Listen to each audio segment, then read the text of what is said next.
आज श्रोताओं, हमारी गुरु माता जी ने आगे का जो सत्यता है वो बताना चाहती हैं कि ईश्वर की पहचान के पीछे मानव इतना क्यों व्याकुल रहता है। यही प्रश्न जो हमारे प्रश्नकर्ता ने भी पूछी। तो गुरु माता जी हमारी कहती हैं पद के आधार पर, क्योंकि समय की अभाव के कारण हम बहुत कुछ कह नहीं पा रहे हैं, लेकिन थोड़ी सी प्रश्न के उनके पद के द्वारा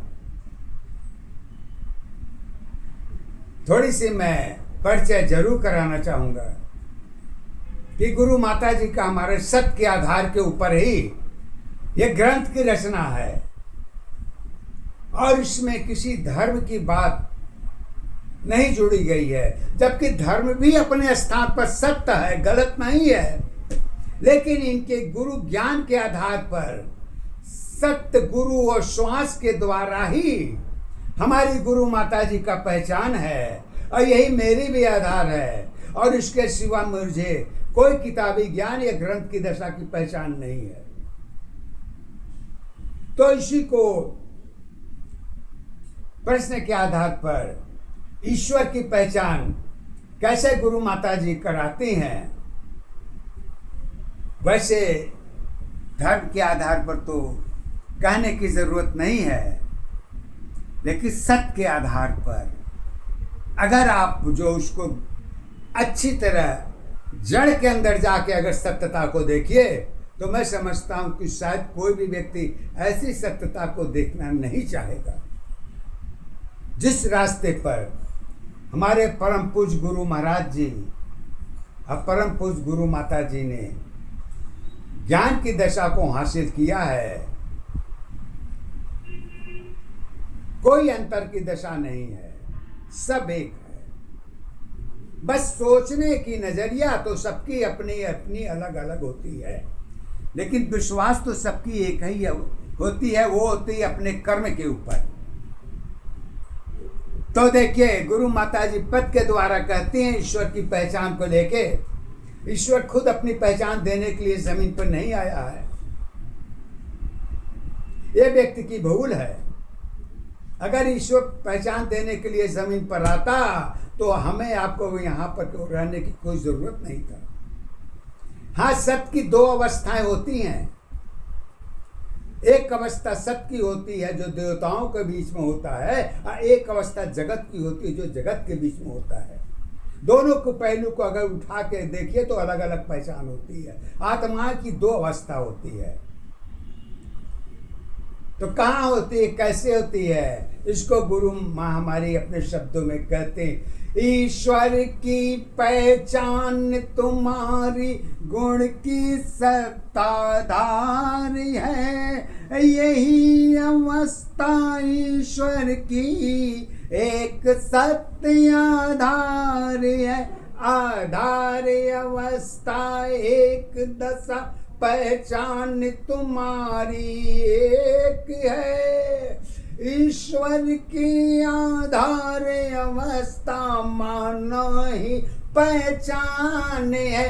पहचान अवस्था एक दशा आधार तुम्हारी एक है, सत्य जीवन में कर्म अवस्था मानो ही पहचान है।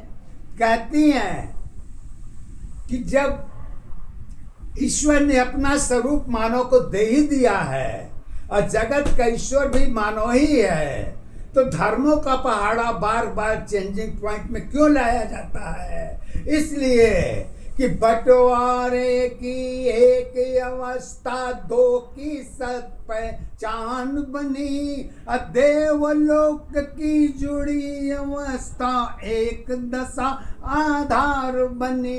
आधार अवस्था एक दशा पहचान तुम्हारी एक है। मानव जीवन बंटवारे में सत्य अवस्था एक है। एक दशा आधार अवस्था, एक दशा पहचान है। एक अवस्था बंटवारे की मन की सत्ताधार है। जगत अवस्था जुड़ी दशा पहचान तुम्हारी एक है। कारण की अवस्था अलग अलग आधार अवस्था एक है। मानव जीवन जुड़ी अवस्था सत्य ही आधार है। धर्मों की पहचान में मानव ही आधार है। यही अवस्था जन्म दशा पहचान तेरी आधार बनी। कारण की अवस्था ईश्वर की सत्य दशा पहचान बनी। सुंदरता की जुड़ी अवस्था जगत की सत्ताधार बनी। अज्ञान अवस्था जुड़ी दशा की अलग अलग आधार बनी। सत्य ज्ञान की दशा अवस्था कहाँ तेरी पहचान है। सदा अवस्था एक दशा की सत्य ही आधार है। समस्त जीवन की पहचान तुम्हारी स्वयं दशा आधार है। ईश्वर की पहचान तुम्हारी तर्क भरी पहचान है। मानव जीवन कर्म अवस्था धर्म अवस्था एक है। सत्य अवस्था मानव जीवन जगत अवस्था एक है।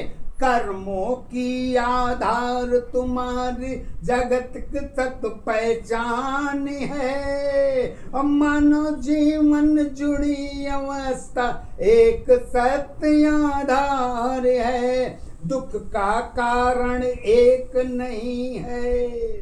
दुख का कारण एक नहीं है। अलग अलग आधार है। पहचान तुम्हारी अलग अलग है। मन की सत्ताधार है। विश्वास तुम्हारी सदा रही है मन के सत्ताधार पर। यही तुम्हारी दशा अवस्था खुद तेरी आधार है।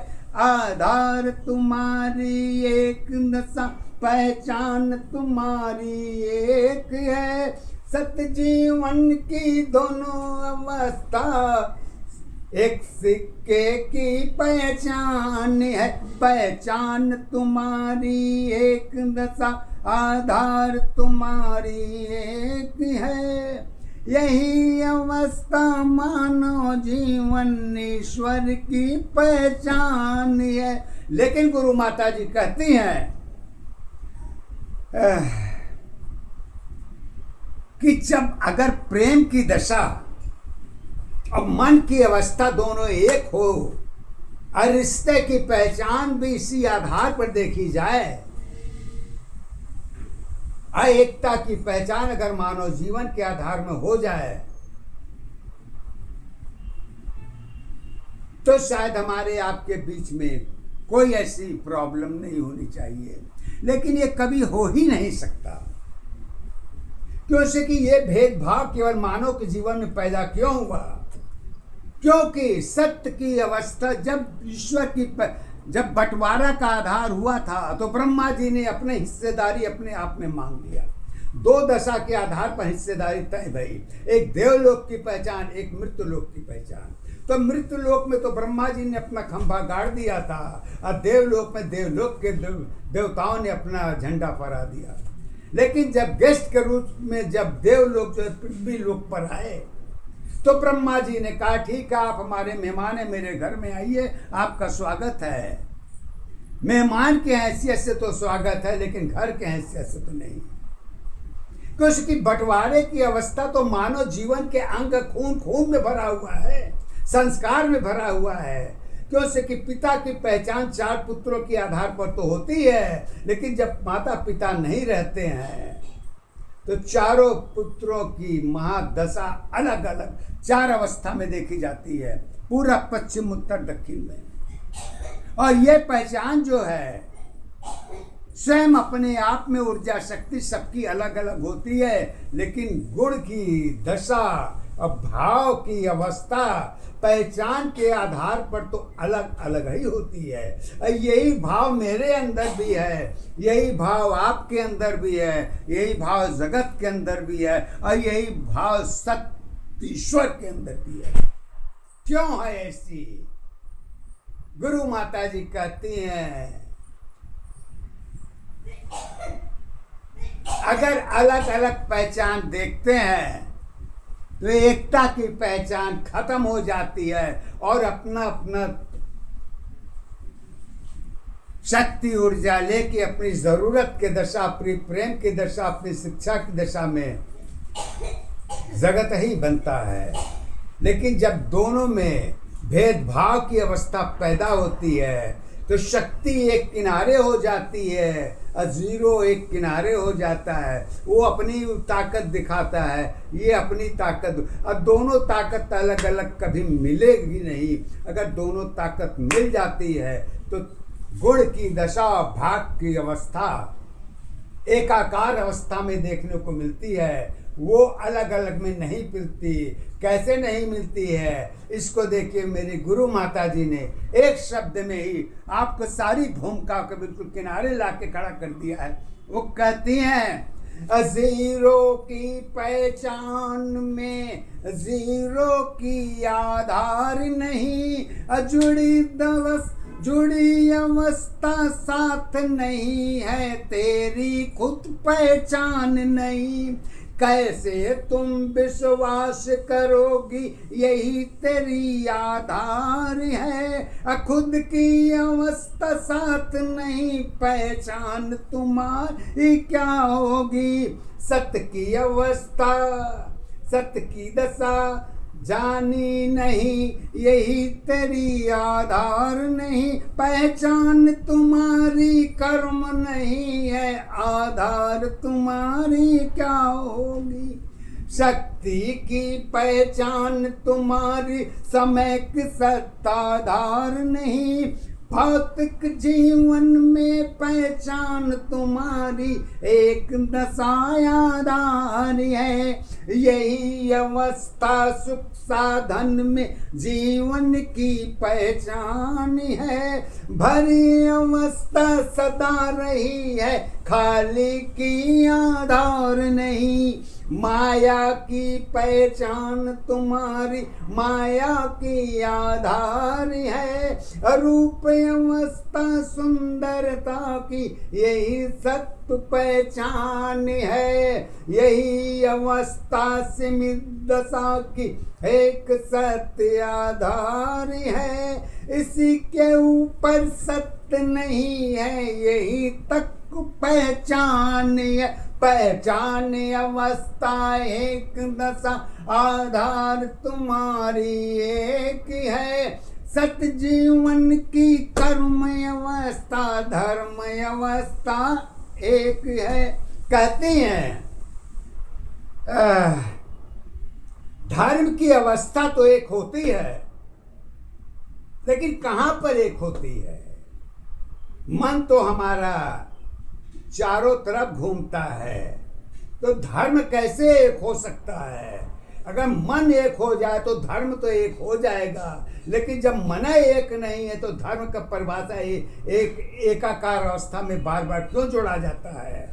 कहती हैं इसलिए कि विश्वास तुम्हारी एक नहीं है, मन की क्या आधार है, पाप पुण्य पहचान तुम्हारी जुड़ी दशायाधार है, जीवन तेरी मिली नहीं है, दशा की क्या पहचान है, दुख का कारण एक नहीं है, अलग अलग आधार है, आधार तुम्हारी एक दशा पहचान तुम्हारी एक है, सत जीवन की कर्म अवस्था धर्म अवस्था एक ही है।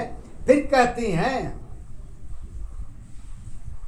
ये अलग की बात गुरु माता जी सत्य के आधार पर ही बोल रही हैं, किसी ग्रंथ किसी धर्म को लेकर बात नहीं कर रही हैं। ये मानव जीवन की सत्ता की बिल्कुल कंफर्म है कि यही हमारे संस्कार में, यही हमारे खून में भरा हुआ है। और यही जो है सत्य ईश्वर की पहचान में भी यही है, जो सत्य ईश्वर के पहचान में है वही मानव जीवन के आधार में भी है। क्योंकि मानव जीवन का पहचान ही ईश्वर का आधार है। ईश्वर ने अपना रूप स्वयं बुद्ध मानव को दिया है, क्योंकि मानव जगत का ही ईश्वर है। सत्य का ईश्वर तो सत्य का है, जगत का ईश्वर तो मानव का ही, मानव ही है। अमानव से ऊपर कोई ईश्वर है ही भी नहीं, क्योंकि ऊपर का भी ईश्वर का पहचान मानव के द्वारा ही होता है। अगर मानव जमीन पर यदि न हो तो सत्य ईश्वर का पहचान सत्य ईश्वर के पास ही रहेगा, आपके पास नहीं होगा। क्यों नहीं होगा? इसलिए कहते हैं याद दशा का पता नहीं है, याद दशा का पता नहीं है, खोज तुम्हारी क्या होगी, कैसे तुम विश्वास करोगी अपनों के पहचान पर, ज्ञान तुम्हारी जीरो होगी सत्य के आधार पर। सुख साधन की पता नहीं, पहचान तेरी आधार नहीं, आधार तुम्हारी एक दशा, पहचान तुम्हारी एक है। सत्य जीवन की एक अवस्था, कर्म अवस्था एक है।